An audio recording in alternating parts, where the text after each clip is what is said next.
योगी आदित्यनाथ के बयान पर जुनैद हरीस क्या कहते हैं? बयान सही है या आपत्ति? मैं इसे बहुत अफसोसनाक मानता हूं कि एक मुख्यमंत्री जो इतना संवैधानिक ओहदा है वहां पर रहते हुए जो चीज़ कोर्ट में है उस सिलसिले में इस तरह के गैर जिम्मेदाराना बयान दें। जहाँ तक ज्ञानवापी शब्द का संबंध है, ये बिल्कुल क्लियर है कि मस्जिदों के नाम जो हुआ करते हैं वो मोहल्लों के नाम पर भी होते हैं। अब जाहिर सी बात है कि ज्ञानवापी, ज्ञान का कुआं, ये मोहल्ले का नाम और उसके लिए नाम अलग से। मैं उस मस्जिद में नमाज पढ़ चुका हूँ, मैं पहले जाया भी करता था, मैं बनारस से मेरी पढ़ाई है, आलमगीरी मस्जिद उसका नाम है। तो अब इसकी आधार पर इस तरह की चीज़ों को बेस बनाकर मुख्यमंत्री जैसा व्यक्ति ये ऐसी बातें करे, ये सिर्फ हम पतन कह सकते हैं अपनी सियासत का, और इसके अलावा हम कुछ नहीं कह सकते। ठीक है दानिश कुरैशी, सवाल यह है कि मुख्यमंत्री एक धर्म विशेष को मानते हैं और उस धर्म के अनुयायी होने के नाते अगर वो ये कहते हैं तो क्या इसमें संवैधानिक बाध्यताएं नजर आती हैं आपको? गलत, बिल्कुल गलत। तो मुख्यमंत्री किसी धर्म विशेष को मान ही नहीं सकता।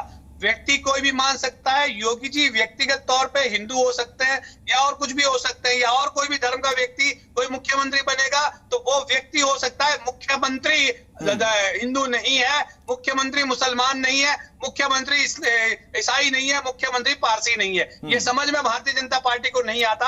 आज फिर मैं एक बार रिपीट करूंगा कि आज फिर वही दोहराया गया कि जो मुख्यमंत्री पद की शपथ ली गई है उसको खंड खंड कर दिया गया है, खंडित कर दी योगी आदित्यनाथ ने वो शपथ जो मुख्यमंत्री के तौर पे ली थी। और मुझे लगता है कि कम से कम सुप्रीम कोर्ट इसका संज्ञान ले, और ये न ले तो कम से कम इसको फिर से वापस शपथ दिलाने की प्रक्रिया तो कम से कम होनी ही चाहिए।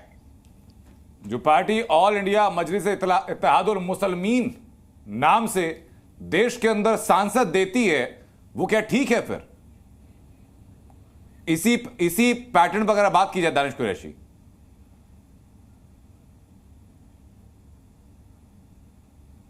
दानिश कुरैशी आवाज आ रही है आप तक मेरी?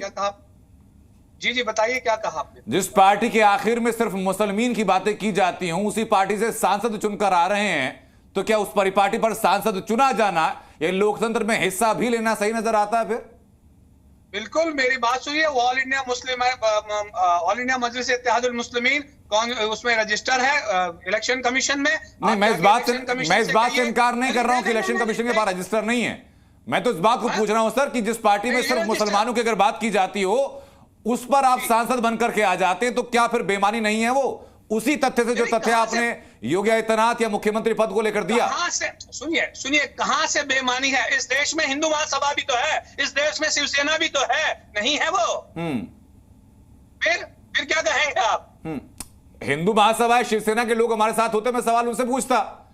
मेरे साथ तो फिलहाल दानिश कुरैशी है AIMIM से। तो इसीलिए मैं कह रहा हूं आपको AIMIM की फुल फॉर्म और मतलब क्या है सर? लोगों को जरा बता दीजिए, लोगों की ज्ञान वृद्धि भी हो जाएगी। इंडिया मजलिस इत्तेहादुल मुस्लिमीन, इसका हिंदी अर्थ क्या हुआ सर? सारे आलम में सारा आलम जो है वो खुदा का है। मैं कह रहा हूं सर इसका हिंदी तर्जुमा क्या हुआ इसका? आप नहीं मानते तो हम क्या कर सकते? दानिश कुरैशी, इसका हिंदी तर्जुमा क्या हुआ? ऑल इंडिया मजलिस इत्तेहादुल मुस्लिमीन, इसका हिंदी तर्जुमा क्या हुआ इसका? हाँ, अरे अब इससे ज्यादा तर्जुमा क्या बताऊं? उसका नाम ही है कि कुल हिंद मजलिस इत्तेहाद उल मुस्लिमीन। अब इससे ज्यादा मैं आपको हिंदी क्या समझाऊं? इसमें तो सर मुझे उर्दू के या फारसी के शब्द नजर आ रहे हरी साहब जी। AIMIM की जो हिंदी तर्जुमा की बात कर रहे हैं, हिंदी में इसका मतलब हो सकता है कि नहीं हो सकता? नहीं, मुझे ये बताइए उर्दू पे पाबंदी है क्या देश? बिल्कुल नहीं है सर, मैं किसी भाषा पे पाबंदी की बात ही नहीं करता। मैं तो खाली ये स्पष्टीकरण कर रहा हूं सर, उर्दू या फारसी जबान को ना समझने वाले भी दर्शक हमारे हैं, उनके लिए आसान हो जाएगा। अब मैं तो नहीं समझा पा मैं किसी भाषा की बात ही नहीं कर रहा। मतलब आप ये नहीं कहेंगे कि योगी ने जो हलफनामे पे जो कहा था सर उसका सही कहने वाला है, गलत कहने वाला मैं नहीं हूं। पैनल में बाकी लोग हैं, वो बताएंगे सही है गलत है। आपने एक परिपाटी कायम की कि अगर कोई भी व्यक्ति किसी संवैधानिक पद पर है वो धर्म की बात नहीं कर सकता, तो मैंने उसी परिपाटी पर मैंने असदुद्दीन ओवैसी के बारे में सवाल पूछ लिया।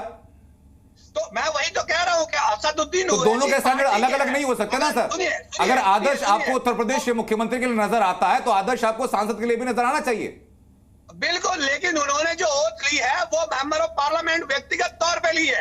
अरे सर, संविधान की ओथ ली है कि नहीं है? सुनिए, नहीं, वो आप संवैधानिक चीजों को पद है mix कि करने नहीं की है? कोशिश कर रहे हैं।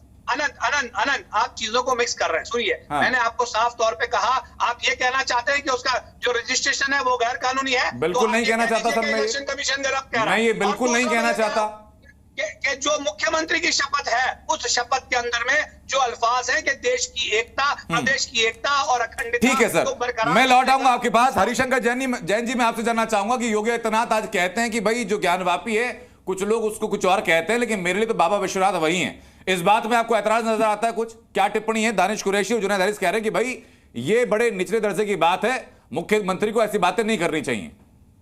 देखिए, योगी आदित्यनाथ जी ने जो बात कही है स्वागत योग्य है और एकदम जो सही बात थी, इतिहास की सच्चाई वो उन्होंने बताई है।